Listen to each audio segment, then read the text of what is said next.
The war in Ukraine is changing gears since the alleged assassination attempt on the life of Russian President Vladimir Putin.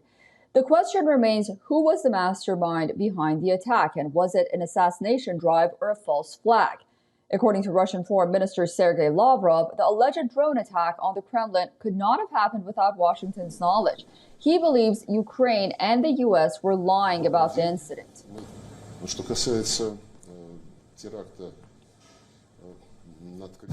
If you believe that as soon as the United States and Ukraine rejected the accusations, we should stop thinking what we know about. This is not the case, and the ability of our Ukrainian and Western friends to lie is very well known. This is the video that has been doing the rounds on Russian social media, which shows a drone being shot down right above the Kremlin.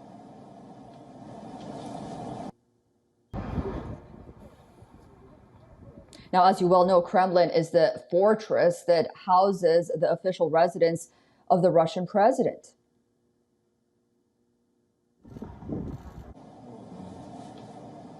According to Russia, this attempt to assassinate Putin was a joint mission carried out by Washington and Kyiv, and Moscow has reaffirmed that it reserves the right to take countermeasures on the attack. But following the attack and claims made by Russia, Ukraine has denied responsibility.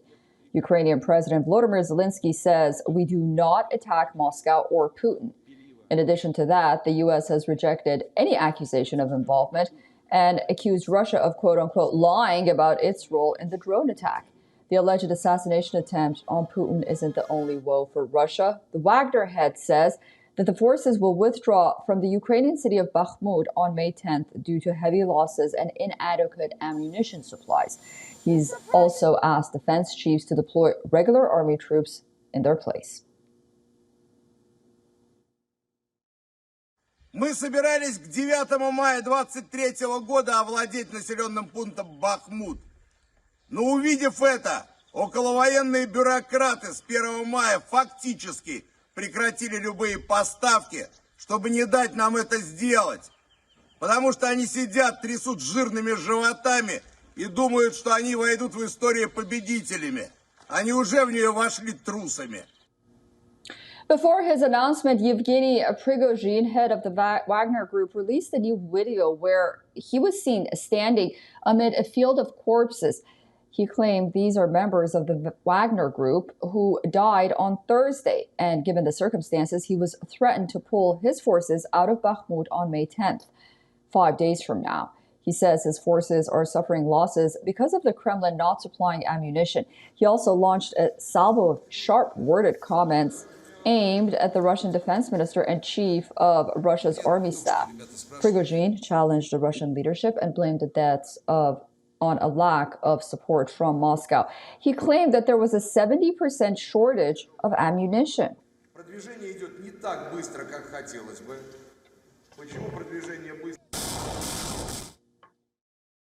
Вот это вот парни ЧВК «Вагнер», которые погибли сегодня. Еще кровь свежая. Сними всех. Okay, a lot to unpack. For more on this, we are joined on the program by Alina Frolova from the Ukrainian capital of Kyiv. Alina is a former deputy defense minister of Ukraine.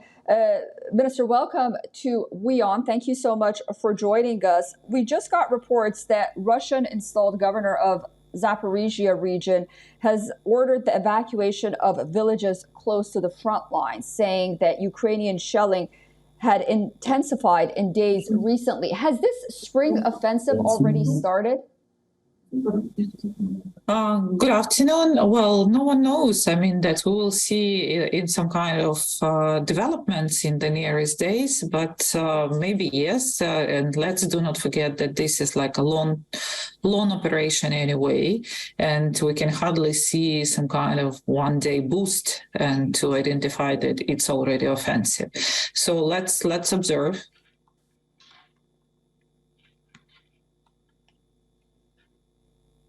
And Despite recent accusations by Moscow and Ukraine with support from the United States attempted assassination on Putin in a drone attack on the Kremlin, Director of the National Intelligence Avron Haines said that the U.S. was still investigating the drone incident. And she said in a testimony yesterday that at this stage, we don't have information that would allow us to provide independent assessments of Kremlin's claims. Where does Ukraine stand in all of this? And are you aware of any conversation that Ukraine and the United States have had in this regard?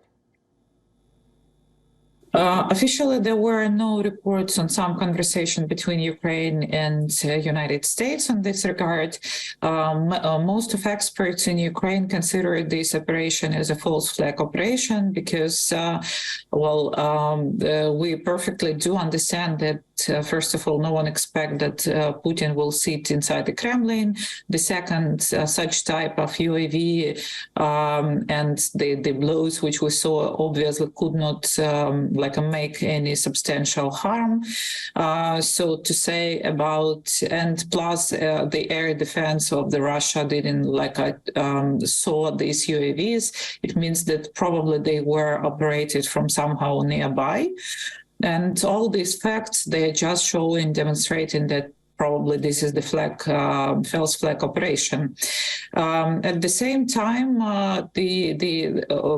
Russia for some period already changed narrative that they are fighting not with Ukraine but with United Nations or with United States or with NATO.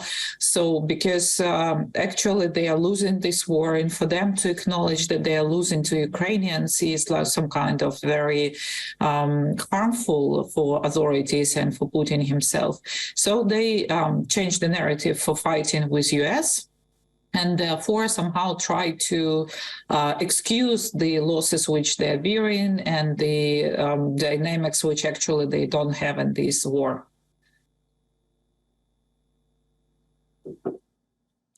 Former Deputy Defense Minister of Ukraine, Alina Frolova, thank you so much for joining us on WION Live Thank from you. Kyiv. Thank you. We are now being joined by Kasina Kondrativa, a journalist from Russia. Welcome to the broadcast, and thank you so much for joining us. I want to talk about this news about the Wagner Group, but generally about how Russian troops are faring in Ukraine. The Director of National Intelligence, Avron Haines, she said yesterday that Russian forces are unlikely to be able to mount a significant offensive operation this year, even if the anticipated Ukrainian counteroffensive is not fully successful. She also said that the Russian military had gained less territory in April than in any other prior months and was facing, quote unquote, significant shortfalls in munition and personnel as well. Are you hearing the same? Is this what's being reported from your side as well? And is Russia concerned? Thanks for having me, first of all. We get the reports from the US and all the think tanks. We get the reports from battlefield from our own sources and from the Minister of Defense. Yes, some of them are more or less paint the correct picture, but I think the only, since the information is highly censored in Russia and in Ukraine, I would just look at the maps trying to assess what's really happening. I would only look at the maps and see that Russia hasn't lost any territories. What we know happening for the past few days is that Ukrainian troops have attempted to go into sort of test the weak spots in the first line, or maybe a little prior to the first line of Russia's troops, but none of these attacks, again, as we know, has been successful. But yes, everyone is waiting for Ukraine's counteroffensive and has been waiting for months now.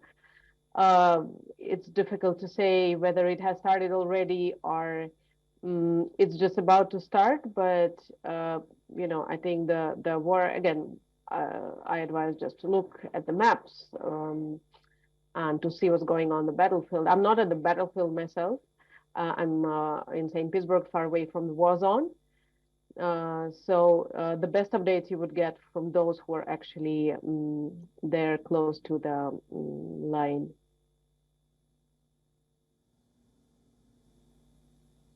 Ksenia Kondrativa, a journalist from Russia. Thank you so much for joining us on WION, and we hope to speak to you again at greater length very soon. Thanks.